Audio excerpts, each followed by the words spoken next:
semua, salam sejahtera Malaysia. Hai semua, salam sejahtera Malaysia. Hai semua, salam sejahtera Malaysia. Hai semua, salam sejahtera Malaysia.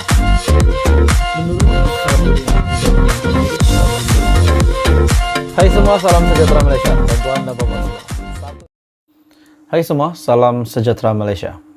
Setelah beberapa waktu, Khairi Jamaluddin telah dipecat daripada UMNO dan juga Hishamuddin Hussein yang telah digantung.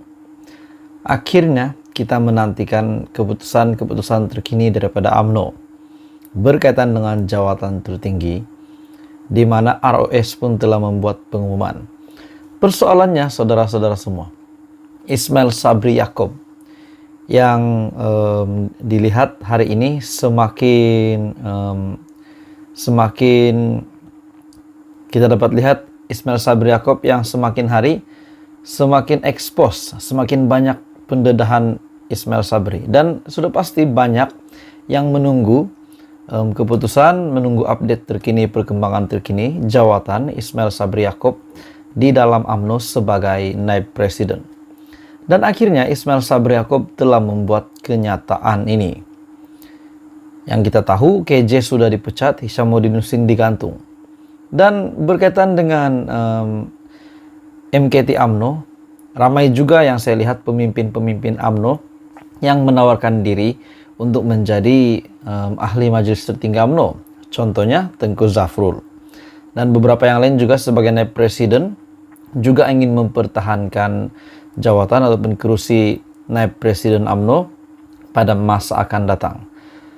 Dan untuk Ismail Sabri Yaakob pula, beliau akhirnya membuat kenyataan, saya masih fikir nak bertahan jawatan atau tidak menurut Ismail Sabri. Adakah Ismail Sabri Yaakob mempunyai rancangan hasrat untuk mengundurkan diri ataupun meletakkan jawatan sebagai naib presiden, ataupun sebaliknya meneruskan jawatan sebagai naib presiden, ataupun mungkin akan bertanding menjadi presiden UMNO pada masa akan datang pun tidak mustahil. Datuk Seri Ismail Sabri Yaakob akhirnya mengesahkan, belum memutuskan sama ada beliau akan mempertahankan kedudukannya sebagai naib presiden UMNO dalam pemilihan parti akan datang. Ahli Parlimen Beira itu berkata, ketika ini beliau masih mempertimbangkan perkara itu, malah mengakui pilihan yang dibuatnya kelak akan menentukan tim ataupun pasukan mana yang menjadi pilihan. Menurut Ismail Sabri Yaakob, saya belum ambil sebarang keputusan untuk pertahankan jawatan atau sebaliknya. Maksudnya, Ismail Sabri Yaakob belum mengambil sebarang keputusan, belum memuktamadkan sama ada ingin meneruskan jawatan sebagai naib presiden ataupun ingin mengundur diri daripada jawatan naib presiden UMNO. Karena Ismail Sabri Yaakob membuat pengakuan bahwa beliau masih mempertimbangkan perkara itu. Jadi, sama ada Ismail Sabri Yaakob ada pasukan atau tiada, ianya bergantung kepada keputusan nanti, yaitu bertanding pertahan jawatan ataupun sebaliknya. Jika Ismail Sabri dipilih untuk tidak bertanding, maka sudah tentu beliau tiada pasukan. Terdahulu juga Datuk Seri Muhammad Khalid Nordin mengesahkan akan mempertahankan jawatannya sebagai naib presiden UMNO pada pemilihan parti. Selain Muhammad Khalid, sumber juga berkata, seorang lagi naib presiden, Datuk Seri Madzir Khalid akan turut mempertahankan jawatan. Selain Setiausaha Agung Barisan Nasional, Datuk Seri Zamri Abdul Qadir yang juga dikabarkan akan merebut jawatan nombor 3 UMNO itu kelak. Perhimpunan Agung UMNO ataupun PAU 2022 sebelum ini telah memutuskan 2 jawatan tertinggi, yaitu presiden dan timbalan presiden untuk tidak dipertandingkan. Dalam pada itu, Ismail Sabri juga menegaskan sekiranya mengambil keputusan untuk tidak mempertahankan jawatannya, beliau tidak mahu lagi terus campur tangan dalam hal parti.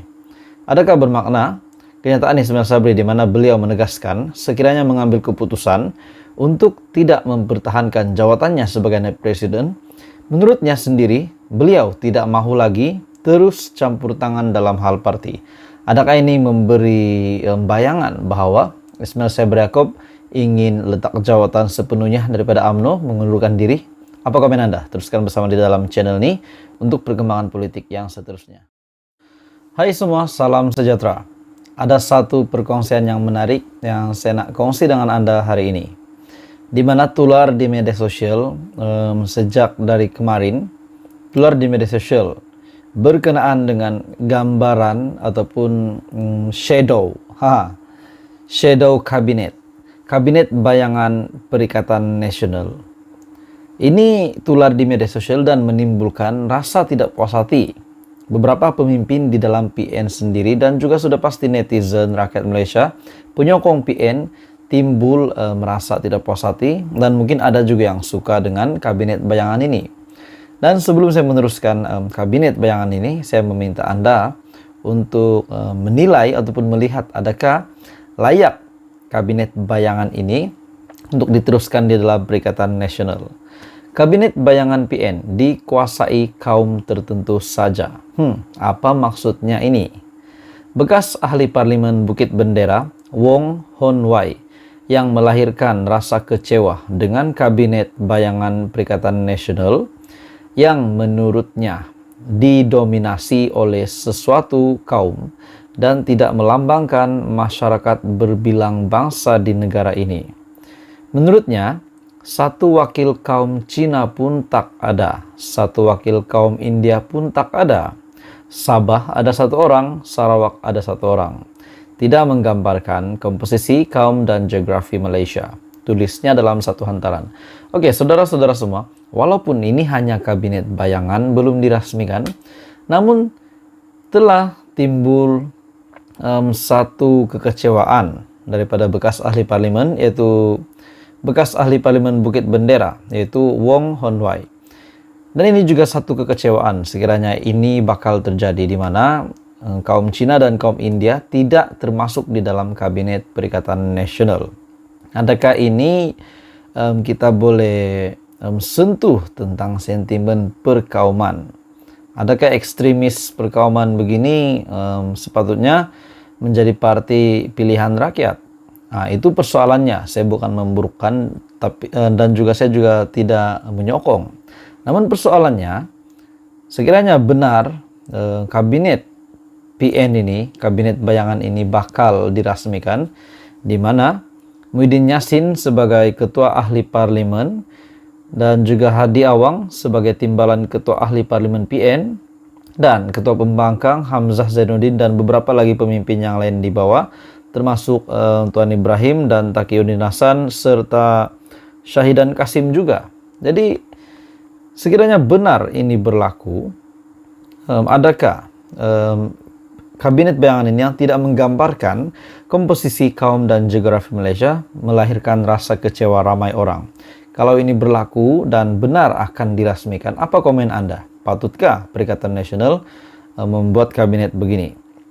Di akhirnya Wong, yaitu adun air hitam selama 2 penggal dan berkhidmat dari 2008 sehingga 2018 sebelum mengambil ahli sebagai ahli parlimen Bukit Bendera untuk selama 1 penggal. Gabungan PN didominasi oleh ahli parlimen dari PAS dan Bersatu, dan kabinet bayangannya menyerlahkan kenyataan itu. Pengurusi Perikatan Nasional Muhyiddin Yassin dinamakan sebagai ketua ahli parlimen PN, manakala Presiden PAS Tan Sri Abdul Hadi Awang sebagai timbalannya, dan juga Hamzah Zainuddin kekal sebagai ketua pembangkang.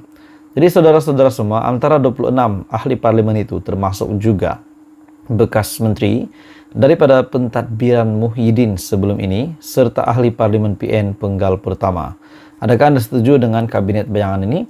Sekiranya Anda mempunyai komen, Anda boleh komen. Jangan lupa tekan butang like, subscribe channel ini, disebabkan subscribe itu percuma. Teruskan bersama di dalam channel ini untuk perkembangan-perkembangan politik yang seterusnya.